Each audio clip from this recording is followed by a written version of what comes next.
So the next meta program we're looking at is how do you source your information? Notice the body stiffens. I start to purse my lips a little. Maybe imagine sucking on a lemon and looking down your nose at people.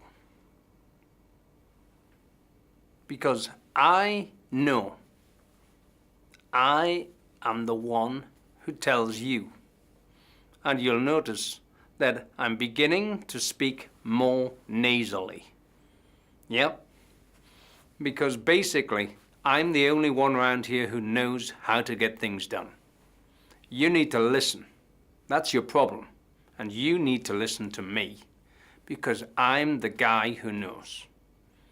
So what you notice with that pattern, they really feel that they are the source of their knowledge. And because of this, they speak from the I, the first person singular. The I word is used a lot. They're commanding. Yeah? So, do you think that being like this may cause a bit of conflict in certain environments? But there are other environments where this is the only way to be. Yeah? I tend to feel slightly Victorian when I'm speaking like this. And when Henk begins his piece, we're gonna have some fun in a moment. And how do I know? Because I'm telling you so.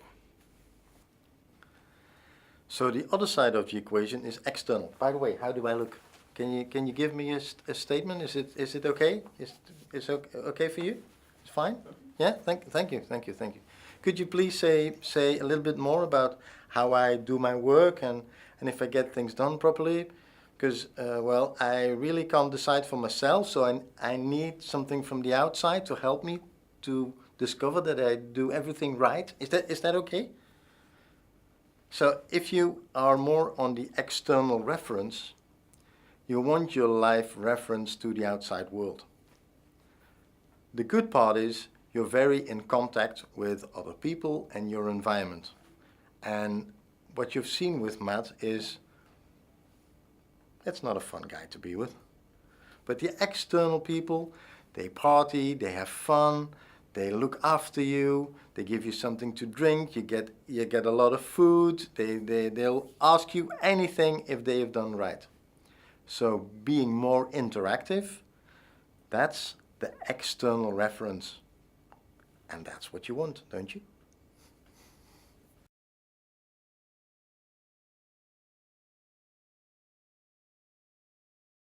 So in a moment, I'm going to tell Henk to give us a demonstration of internal and external. But he isn't going to do anything until I tell him, because he needs me to tell him. It's not that he's stupid, far from it. It's that he needs something from the outside to come inside. Does that make sense? So yes, he's a bright guy, but he's externally influenced. Please tell me.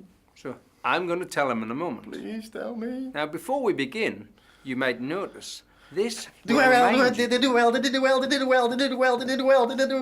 do well? Please tell me. Oh, thank you. This may remind you of certain comedy sketches, because a lot of comedy is built around the match and the mismatch of these patterns. Am I still doing well? Yes. Am I doing well? Please tell me. Please. Up. I'm sorry. Now, the thing with this pattern is you might think that I'm the bad guy here, but really, this guy needs me to tell him. But I need to have this guy here to tell me. Yeah, because the way he jumps about informs me of how to direct him. Remember, this isn't about intelligence. It's about where you source it.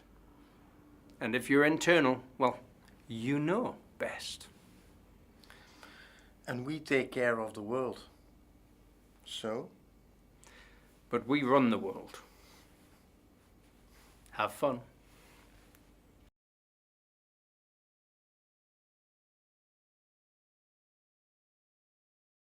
So here's a few more examples of where internal and external collide. Yeah. So, for example, when we start dating and we first get together. Not with him, by the way. Obviously, yeah. But perhaps he's a lovely guy. But when we start dating, it's the internal is forgotten about, because the two of us are like, where would you like to eat? Where would you want to go? I'll go anywhere you want to go. What would you like? I eat anything.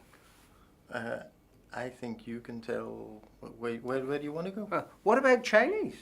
Do you like Chinese? I like, yes. If you like Chinese. Well, if you like Chinese. I like Chinese when you like Chinese. Well, we'll try Chinese then. Okay. Yeah. Right. Now, this is at the beginning of the relationship. Now, 2 months into the relationship. What do you want to do? Well, let's go eat tonight. Where do you want to go? Well, where do you think? I don't know. Where do you want to go? Well, we're not going to Chinese. What do you like then? We're going for an Italian. Is that what you like? We're going for an Italian, and I'll tell you what we're having. Is it really what you like, or would you like something else instead of Italian? We're having an Italian. Now shut up. I'll see you at 7:30. Okay, Matt. Or let's have a look in a relationship within the sales force. Yeah? So the salesman's external, yeah? And I'm the customer. So this is a genuine story that happened with a sales customer that they were selling big holidays, very large golfing holidays, thousands and thousands of pounds involved, and this salesman was external. So after a 45-minute conversation, the internal then said to the salesperson, so what do I do now? We can go to. You can ask anyone else if this is a good idea. And come back to you. Yes. So I could give you some more, or give you more references on. Yeah. And if you really take the good part and the piece. So the salesman finished the call by asking the internal to go away and think about it and call back tomorrow. So the next day, the internal rang again. So have you considered all the ideas, and can I'm you do something more? I'm wondering, what do I have to do now? Yeah, well, I think you should have more reference. More time, the salesman said. Think about it and call back tomorrow. Mm-hmm. Because the salesperson was unable to move to internal.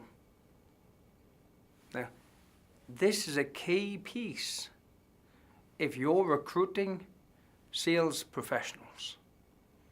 External is wonderful for creating relationships, but if they have too much external, they can't move to making the decision. And that is going to cost you dearly in your company. So the only thing I need to do is sign the contract. Thank you. Welcome.